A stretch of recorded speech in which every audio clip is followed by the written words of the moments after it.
A ver, el crimen organizado transnacional suena a algo de película, ¿verdad? Pero es mucho más que eso. Es una red, una telaraña que está, literalmente, ahogando la seguridad y el futuro de Sudamérica. Hoy vamos a hacer una especie de guía visual para entender esto a fondo. Nos vamos a centrar en sus dos caras más terribles, el narcotráfico y la trata de personas. Y claro, veremos qué está haciendo la región para intentar defenderse. Vale, ¿qué vamos a ver hoy? Primero ponemos el problema en perspectiva, luego nos metemos de lleno en la cadena del narco y en eso que llaman la esclavitud del siglo XXI, que es terrible. Después echaremos un vistazo a cómo se están organizando para responder a nivel regional y para terminar hablaremos del reto que, bueno, sigue ahí, muy presente. Venga, pues empecemos por el principio, por entender bien de qué estamos hablando. El crimen organizado transnacional, que a partir de ahora llamaremos COT, para abreviar, no es un problemilla más en la lista. No, para muchos países de Sudamérica es el problema de seguridad número uno. Pero, ¿qué es exactamente el COT? Pues mirad, son grupos criminales muy bien organizados que, como su nombre indica, operan cruzando fronteras como si nada. Les da igual un país que otro. Su objetivo, la pasta. Ganar muchísimo dinero con actividades ilegales a gran escala.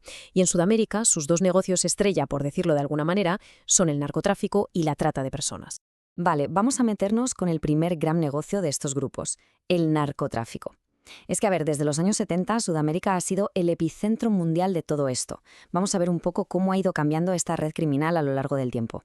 Y aquí está la clave para entender por qué la región es tan central en este tema.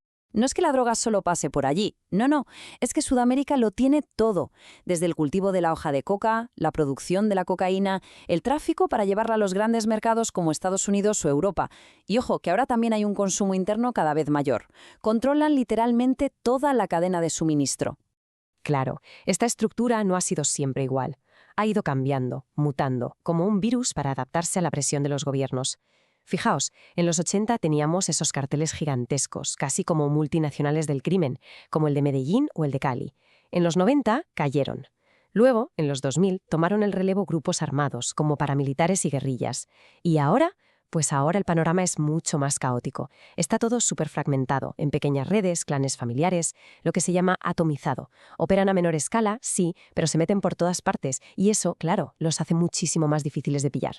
Bueno, dejamos por un momento el narco para hablar de algo que, si cabe, es todavía más terrible.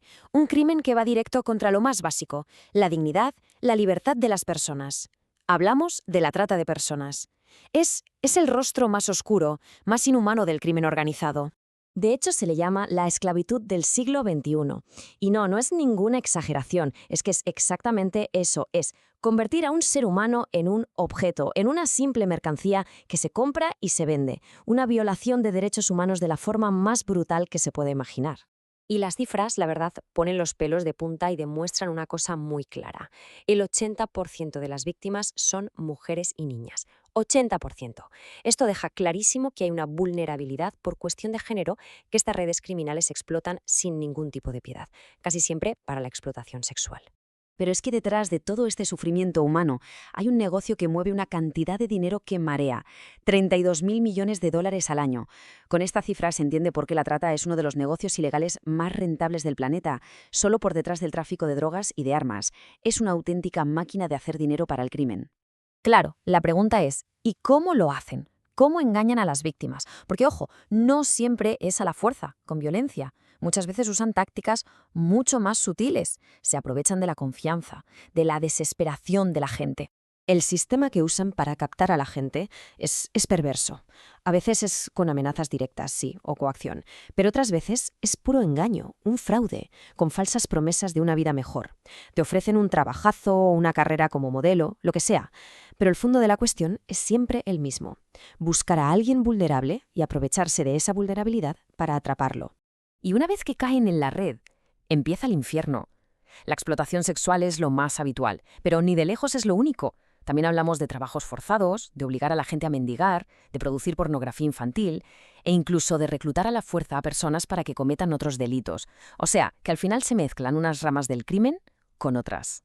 Está claro que ante un problema que no entiende de fronteras, las soluciones no pueden ser solo locales de un único país. Así que ahora vamos a ver cómo se están intentando poner de acuerdo en la región para luchar juntos contra todo esto.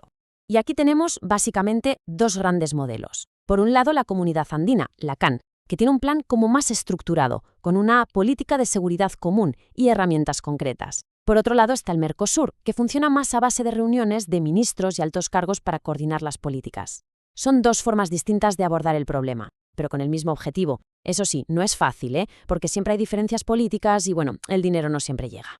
Pero bueno, estos acuerdos generales luego se tienen que notar en el día a día. Por ejemplo, en Ecuador han sacado una nueva ley que es un buen paso. No solo pone penas más duras a los traficantes, sino que, y esto es importantísimo, se centra en proteger mejor a las víctimas, crea sistemas para darles alojamiento y además obliga a una mejor coordinación policial con los países vecinos para poder ir a por las bandas. A ver, a pesar de estos avances, que los hay, sería de ilusos pensar que esto ya está casi solucionado. Para nada. El crimen organizado es como una hidra. Le cortas una cabeza y le salen dos. Se adapta a todo, cambia constantemente, así que la lucha es un desafío que no para. Y esta cifra nos golpea de nuevo con la realidad económica de todo esto. Hasta $20.000. Eso es lo que puede llegar a costar el tráfico de un migrante. Es que detrás de la búsqueda desesperada de una vida mejor hay un negocio montado. Cada una de esas cifras es la desesperación de una persona, convertida en dinero para una red criminal. Esta frase que vemos aquí da en el clavo. De nada sirve tener leyes muy buenas si luego se quedan en el papel. La clave para que esto cambie de verdad, para romper el círculo de la impunidad, es aplicarlas. Investigar a fondo, con todos los medios, para poder desmantelar estas redes y sobre todo conseguir sentencias. Sentencias firmes que hagan justicia y que de verdad sirvan para que otros se lo piensen dos veces. Y terminamos con una pregunta que creo que es la que nos tenemos que llevar a casa. El crimen organizado, como hemos visto, no para de cambiar, de mutar, de buscar nuevas formas de hacer daño. La gran duda es, ¿están las respuestas de los gobiernos, tanto a nivel de país como de la región, yendo a la misma velocidad?